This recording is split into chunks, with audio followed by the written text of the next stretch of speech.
Plot புரோமோட்டர்கள் சங்க விழா. தாம்பரத்தில் உள்ள பிளாட் புரோமோட்டர்கள் சங்க விழா மாமல்லபுரத்தில் நடைபெற்றது.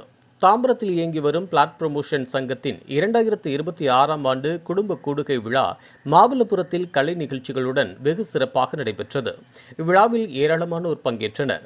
நாங்குநேரி தொகுதி சட்டமன்ற உறுப்பினர் ரூபி மனோகரன், கோவிலம்பாக்கம் பஞ்சாயத்து துணைத் தலைவர் சி மணிமாறன் ஆகியோர் முன்னிலை வகித்தனர். சங்கத் தலைவர் கோபி வரவேற்புரை நிகழ்த்தினார். திரைப்பட பின்னணி பாடகர் வேலுமணி பாடல், சிறுவர் சிறுமியரின் ஆடல், தப்பாட்டம், கலைக்குழுவினரின் நடனம் உள்ளிட்ட நிகழ்ச்சிகளுடன் விழா நடைபெற்றது. தென்சென்னை சங்க நிர்வாகிகள், உறுப்பினர்கள் குடும்பத்துடன் பங்கேற்றனர். குழந்தைகளுக்கு பரிசுகள் வழங்கப்பட்டன. நிகழ்ச்சியின் இறுதியில் நிர்வாகிகளுக்கு சால்வை அணிவித்து மரியாதை செய்யப்பட்டது.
இதுபோன்ற உள்ளூர் செய்திகள், மாநில செய்திகள் மற்றும் பயனுள்ள தகவல்களை உடனுக்குடன் தெரிந்து கொள்ள GST ஆன்லைன் மீடியாவை இலவசமாக சப்ஸ்கிரைப் செய்து கொள்ளுங்கள்.